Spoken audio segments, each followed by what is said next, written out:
ಎಲ್ಲರಿಗೂ ನನ್ನ ನಮಸ್ಕಾರ. Hi friends, welcome to Sai Rekha kitchen.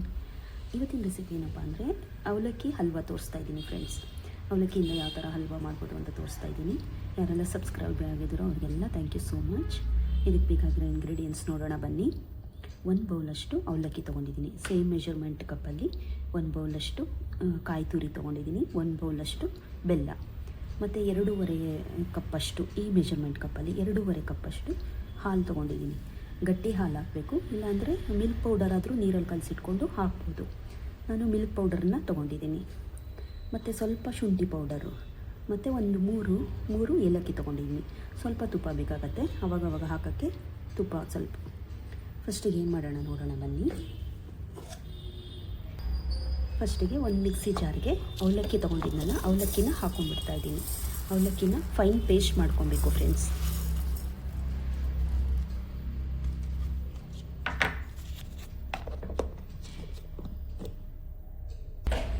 ನೋಡಿ ಫ್ರೆಂಡ್ಸ್, ಅವಲಕ್ಕಿನ ಪೌಡ್ರ್ ಮಾಡ್ಕೊಂಬಂದಿದ್ದೀನಿ. ಪೌಡ್ರ್ ಮಾಡಿ ಜರಡಿ ಇಟ್ಕೊಂಡು ತೊಗೊಂಬಂದಿದ್ದೀನಿ. 1 ಕಪ್ ಅವಲಕ್ಕಿಲಿ ಇಷ್ಟೇ ಆಗಿರೋದು ಪೌಡರು. ಮತ್ತು ಒಂದು ಜಾರಿಗೆ ಇವಾಗ ತೆಂಗಿನಕಾಯಿ ಹಾಕ್ಕೊಂಬಿಡೋಣ. ತೆಂಗಿನ ತುರಿ ತೊಗೊಂಡಿದ್ನಲ್ಲ, ಆ ತೆಂಗಿನ ತುರಿ ಹಾಕ್ಕೊಳ್ಳೋಣ.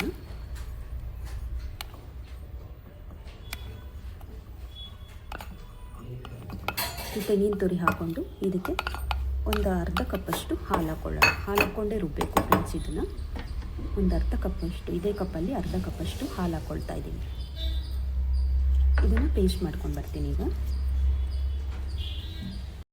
ನೋಡಿ ಫ್ರೆಂಡ್ಸ್, ಇದು ಕಾಯಿ ರುಬ್ಕೊಂಡು ಬಂದಿದ್ದೀನಿ. ಈಗ ಒಂದು ಪ್ಯಾನ್ ತೊಗೊಂಡ್ಬಿಟ್ಟು ಇದಕ್ಕೆ ನಾವು ಅವಲಕ್ಕಿ ಪೌಡ್ರ್ ಮಾಡ್ಕೊಂಡಿದ್ವಲ್ಲ, ಅದನ್ನು ಹಾಕ್ಕೊಳ್ತಾ ಇದ್ದೀನಿ. ಇದಕ್ಕೆ ನಾವು ಇವಾಗ ಕಾಯಿ ಹಾಲು ಹಾಕ್ಕೊಂಡು ಪೇಸ್ಟ್ ಮಾಡ್ಕೊಂಬಂದಿದ್ನಲ್ಲ, ಅದನ್ನು ಹಾಕ್ಕೊಳ್ತಾ ಇದ್ದೀನಿ.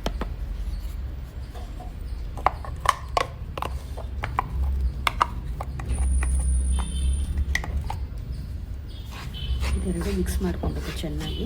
ಮತ್ತು ನಾನು 2.5 ಕಪ್ಪಷ್ಟು ಹಾಲು ಹಾಕಬೇಕು ಅಂತ ಹೇಳಿದ್ನಲ್ಲ, ಅದನ್ನು ಇದು ಹಾಕ್ಕೊಳ್ತಾ ಇದ್ದೀನಿ. ಈಗ ಈ ಜಾರಿಗೆ ಹಾಕ್ಕೊಂಡು ಹಾಕ್ತೀನಿ, ಅದರಲ್ಲೆಲ್ಲ ಇರೋದ್ರಿಂದ. ಫಸ್ಟ್ ಒಂದು ಅರ್ಧ ಕಪ್ಪಷ್ಟು ಹಾಲು ಹಾಕಿ ಕಲಿಸ್ಕೊಂಡಿದ್ದೆ, ಮತ್ತು ಇನ್ನೊಂದು ಕಪ್ಪಷ್ಟು ಹಾಲು ಹಾಕ್ಕೊಳ್ತಾ ಇದ್ದೀನಿ. ಸ್ವಲ್ಪ ನೆನಿಬೇಕು ಫ್ರೆಂಡ್ಸ್, ಇದು ಹಾಲೆಲ್ಲ ನೆನಿಬೇಕು. ಕಲಸಿ ಇಟ್ಬಿಡ್ಬೇಕು ಒಂದು 5 to 10 ಮಿನಿಟ್ಸ್ ಹಾಗೆ ಇಟ್ಬಿಡ್ಬೇಕಿದೆ.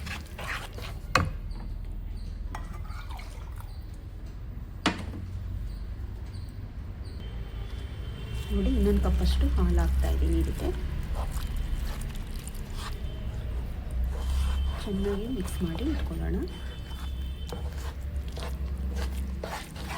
ಒಂದು ಸ್ವಲ್ಪ ಇದೆ ಹಾಲು, ಅರ್ಧ ಕಪ್ಪಷ್ಟು, ಅದನ್ನು ಹಾಕ್ಕೊಂಡ್ಬಿಡೋಣ ಇದಕ್ಕೆ.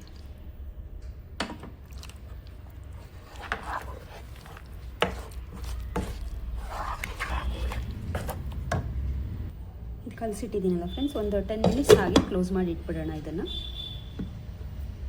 ನೋಡಿ ಫ್ರೆಂಡ್ಸ್, ಇವಾಗ ಸ್ಟವ್ ಮೇಲೆ ಇದು ಇಟ್ಕೊಂಡಿದ್ದೀನಿ. ಬೆಲ್ಲ ಹಾಕ್ಕೊಂಬಿಡೋಣ.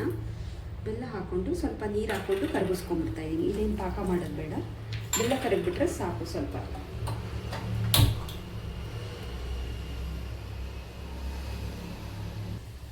ನೋಡಿ ಫ್ರೆಂಡ್ಸ್, ಬೆಲ್ಲ ಎಲ್ಲ ಕರಗಿದೆ ನೋಡಿ.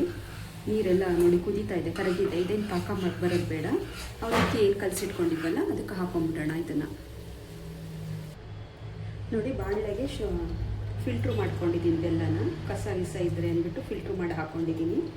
ಇದು ಸ್ಟವ್ ಮೇಲೆ ಇಡೋಕ್ಕೆ ಮುಂಚೆನೇ ನಾವು ಒಂಚೂರು ಗಂಟಿಲ್ದಂಗೆ ಕಲಿಸ್ಬಿಟ್ಟು ಆಮೇಲೆ ಸ್ಟವ್ ಮೇಲೆ ಇಡಬೇಕು ಫ್ರೆಂಡ್ಸ್. ಇಲ್ಲಾಂದರೆ ಗಂಟು ಬೇಗ ತಳ ಹಿಡಿದ್ಬಿಡುತ್ತಲ್ಲ, ಗಂಟಾಗ್ಬಿಡುತ್ತೆ ಇದು. ಫಸ್ಟ್ ಎಲ್ಲ ಮಿಕ್ಸ್ ಮಾಡ್ಕೊಂಡ್ಬಿಡ್ಬೇಕು ಇದನ್ನು.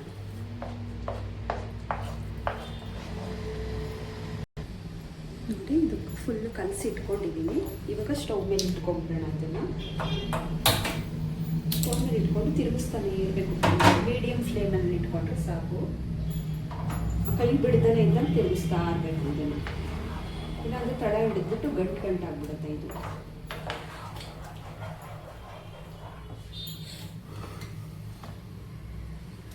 ಇದಕ್ಕೆ ನಾನೀಗ ಶುಂಠಿ ಪೌಡರ್ ಇಟ್ಕೊಂಡಿದ್ನಲ್ಲ, ಡ್ರೈ ಜಿಂಜರ್ ಪೌಡರು, ಅದು ಹಾಕ್ಕೊಳ್ತಾ ಇದ್ದೀನಿ. ಏಲಕ್ಕಿ ಪೌಡರ್ ಸ್ವಲ್ಪ ಹಾಕ್ಕೊಳ್ತಾ ಇದ್ದೀನಿ. ಇದಕ್ಕೆ ನೀವು ಬೇಕಾದರೆ ಇದು ಡ್ರೈ ಫ್ರೂಟ್ಸ್ ಸಣ್ಣದಾಗಿ ಕಟ್ ಮಾಡಬೇಕಾದ್ರೆ ಹಾಕ್ಕೊಬೋದು ಫ್ರೆಂಡ್ಸ್. ನಾನು ಪ್ಲೈನಾಗಿರಲಿ ಅಂತ ಅದೆರಡು ಹಾಕ್ತಾಯಿಲ್ಲ. ಡ್ರೈ ಫ್ರೂಟ್ಸ್ ಏನೂ ಹಾಕ್ತಾಯಿಲ್ಲ ನಾನು. ಹಲ್ವಾ ಪ್ಲೈನಾಗಿರಲಿ ಅಂತ ನಾನು ಹಾಕಿಲ್ಲ.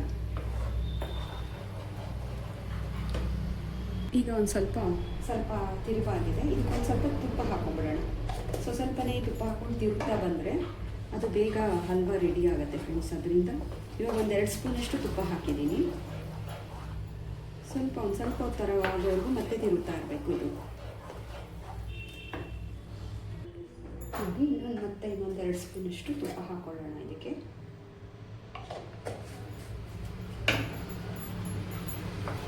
ಹಲ್ವಾಗಳಿಗೆಲ್ಲ ತುಪ್ಪ ಹಾಕಿದಷ್ಟು ಚೆನ್ನಾಗಿರುತ್ತೆ ಫ್ರೆಂಡ್ಸ್.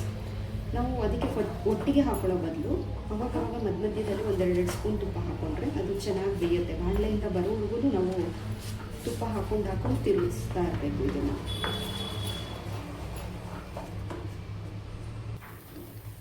ಫ್ರೆಂಡ್ಸ್ ಇನ್ನೊಂದು ಸ್ವಲ್ಪ ತುಪ್ಪ ಹಾಕೋಣ. ಇದು ಅಂಟದೆಲ್ಲ ಕಮ್ಮಿ ಆಗಬೇಕು. ಬಾಣಲೆಯಿಂದ ನಾವು ಯಾವ ಕಡೆ ತಿರುಗಿಸಿದ್ರು ಆ ಥರ ಈ ಕಡೆ ಹಾಕಬೇಕು. ಆ ಥರ ಆದರೆ ಇದು ಫುಲ್ಲು ಹಲ್ವಾ ರೆಡಿ ಆಯಿತು ಅಂತ. ನೋಡಿ ಇವಾಗ ಸ್ವಲ್ಪ ಎದ್ದು ಬರ್ತಾ ಇದೆ ಬಾಣಲೆಯಿಂದ. ಇನ್ನೊಂದು 5 ಮಿನಿಟ್ಸ್ ಈ ಥರ ಮಾಡಿದ್ರೆ ಸಾಕು.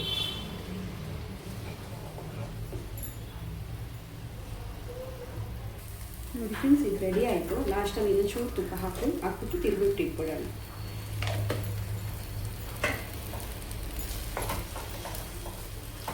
ನೋಡಿ ನಾವು ಹೆಂಗೆ ತಿರುಗಿಸಿದ್ರು ಟರ್ನ್ ಆಗುತ್ತೆ. ಇದು ಫುಲ್ಲು ಬಾಣಲೆ ಬಿಟ್ಟಿದೆ ನೋಡಿ, ಸಾಕು. ಇಷ್ಟು ಬೆಂದಿರುತ್ತೆ ಇದು. ಈಗ ಸ್ಟವ್ ಆಫ್ ಮಾಡ್ಕೊತಾ ಇದ್ದೀನಿ. ನೋಡಿರಲ್ಲ ಫ್ರೆಂಡ್ಸ್, ಮನೇಲಿರೋ ಇಂಗ್ರೀಡಿಯೆಂಟ್ಸೇ ಹಾಕಿ ಯಾವ ಥರ ಈಸಿಯಾಗಿ ಮಾಡ್ಬೋದು ಅಂತ. ಒಂದು ಅರ್ಧ ಗಂಟೆಯಲ್ಲಿ ರೆಡಿ ಮಾಡ್ಬೋದು ಇದನ್ನು. ಒಂದು ಅವಲಕ್ಕಿ, ಹಾಲು, ಬೆಲ್ಲ ಹೇಗಿದ್ರೂ ಮನೇಲಿ ಇದ್ದೇ ಇರುತ್ತೆ, ಹಾಕಿ ಮಾಡ್ಬೋದು. ಇಷ್ಟ ಇದ್ದೋ ಡ್ರೈ ಫ್ರೂಟ್ಸ್ ಬೇಕಾದರೆ ಹಾಕೊಬೋದು. ಕೃಷ್ಣ ಜನ್ಮಾಷ್ಟಮಿ ಇಂಥದಕ್ಕೆಲ್ಲ ಅವಲಕ್ಕಿಯಿಂದ ಮಾಡೋದು ಇದು ತುಂಬ ಚೆನ್ನಾಗಿರುತ್ತೆ. ಟೇಸ್ಟ್ ಕೂಡ ಬಾಯಲ್ಲಿಟ್ಟರೆ ಕರಗೋ ಥರ ಇರುತ್ತೆ ಹಲ್ವಾ. ನೀವೊಂದು ಸರಿ ಟ್ರೈ ಮಾಡಿ ಇದನ್ನು. ತುಂಬ ಈಸಿ ಕೂಡ. ಈ ರೆಸಿಪಿ ಇಷ್ಟ ಆಯಿತು ಅಂದ್ಕೊಂಡಿದ್ದೀನಿ. ಇಷ್ಟ ಆದರೆ ಲೈಕ್ ಮಾಡಿ, ಶೇರ್ ಮಾಡಿ. Thank you for watching.